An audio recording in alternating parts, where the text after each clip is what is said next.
Now, the Conservatives launched their local election campaign today in Beaconsfield, and I went there to interview the leader, Kemi Badenoch. I wanted to ask her about other issues away from that, worrying GB News viewers. Let's hear what she had to say. Kemi Badenoch, thank you for joining us tonight on GB News. Now, you won 1,973 Tory seats last time. That will fall quite a lot, everyone thinks, on May the 1st. How bad will it be for your party? We're going to be fighting for every single vote. We're working hard, getting out on the streets, but you're absolutely right, Chris. The last time we fought these elections was 2021. We had the vaccine bounce. Boris Johnson was Prime Minister. We were picking up seats like Hartlepool that had only ever been Labour. Totally different. Last year, we suffered our worst general election defeat ever in our 200-year history. And we're still in the aftermath of that.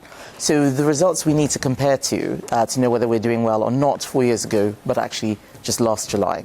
So I'm not putting a number on it. I'm just making sure... No, I think it's really important that we make sure everybody goes out and fights for every single vote. Yeah. We've heard from you on some policy ideas this week.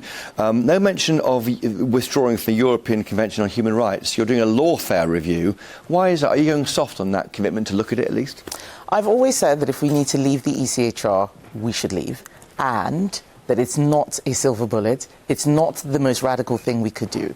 There are so many laws that are causing problems, and we need to look at all of them in the round. And I learned this lesson from what happened during Brexit. I wasn't an MP when that referendum took place, and I became an MP in 2017 and saw that there'd been no plan. And what I'm saying now is that I'm not just going to rush out and say we're going to leave this and we're going to do that without having thought it through. So a credible plan first, and then the policy. And that's what the launch of the policy programme this week was about. We talked before about no policies till 2028, but we're seeing policies early on. Are you panicking with the threat? I haven't said no policies until 2028. One of your spokesmen did. I said that we are going to have a programme that runs for a period of time. But I've come out with policies such as indefinite leave to remain and the changes to that. We need to stop the conveyor belts to British citizenship, for example.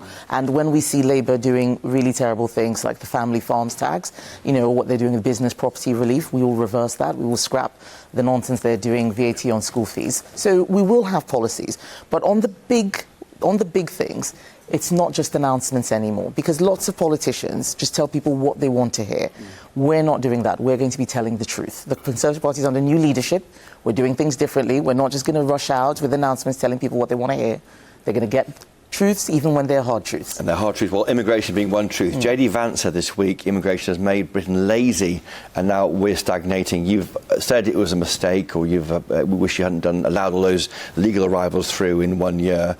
Is he right, though? The lazy issue is quite a tough choice. No, I think all about Britain. I didn't actually hear the comments, but I think what I've read around them, and I think what people mean by that is that there's a big difference between high-skilled versus low-skilled immigration. I remember, when I was a new MP, and I had, the Science Institute in my constituency say, we're not getting high-skilled people.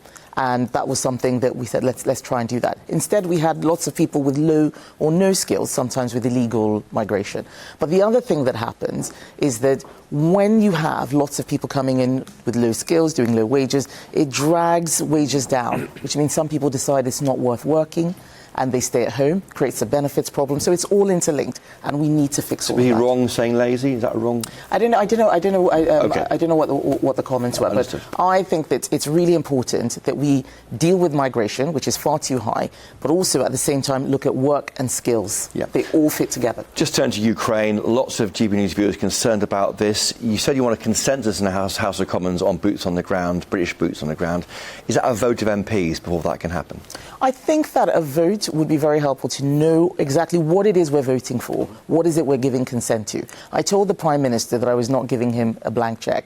Ideally, we should not be having any boots on the ground. What is the situation that's going to be if it does happen? Will the US be supporting us, for example? How many people? What happens if they get attacked? Are we then in direct conflict? There's so many questions. So it's not about just making an announcement, we'll put boots on the ground.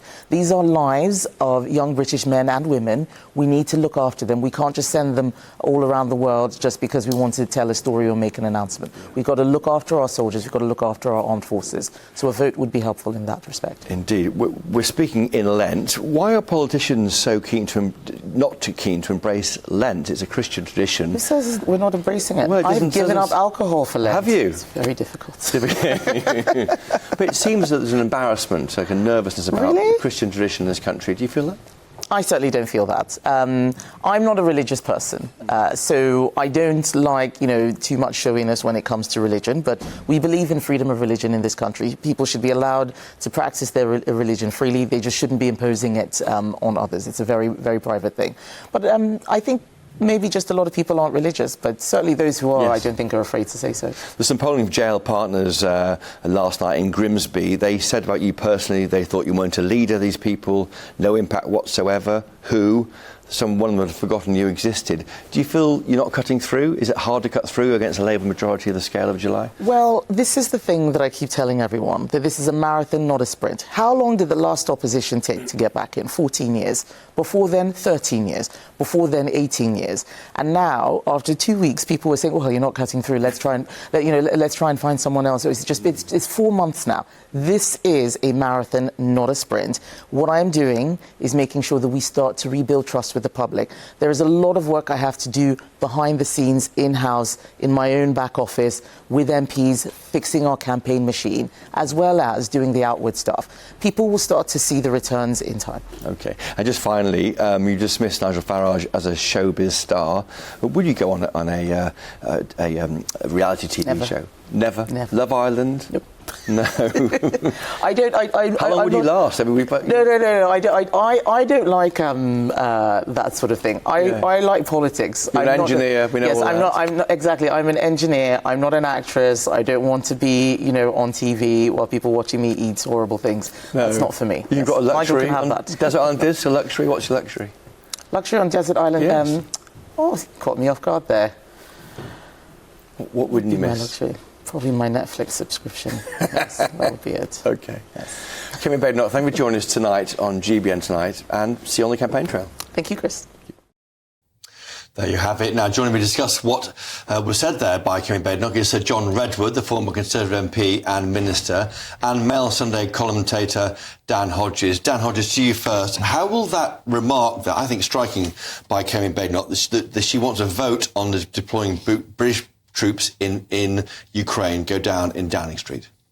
The fact she wants a vote, I think that's fine. I think Downing Street has accepted that. I think what alarm, I'm not entirely sure it'll alarm Downing Street. I think Downing Street may actually be quite pleased about it. But I think what alarms me is the implication from Kemi Badenoch that she doesn't feel British troops should be part of any security guarantee for Ukraine. Ideally, we should be having boots on boots on the ground. Ideally, we shouldn't have any. I mean, that is something that will, frankly, let's be honest, that is something that will have delighted Vladimir Putin this evening.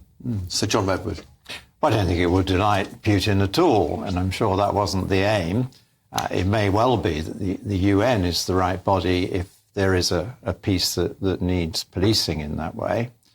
But I think she's quite right to raise the issues about how many troops, how long would they be there, what are the rules of engagement, would there be American air cover, would there be NATO intelligence, what kind of backup would they have, because our very professional army is small and stretched, and it's used to collaborating with our NATO partners led by the Americans. And you've been there in 2003 with Ian Duncan-Smith and the Iraq invasion. You were concerned, but you were whipped to vote for that invasion. Yes, I think it was one of the mistakes I made, because I did vote for that invasion, and then we discovered that what we'd been told wasn't exactly the right story. But out of loyalty to Ian and out of the fact that our Prime Minister was assuring us it was essential we did so, I think I made a mistake.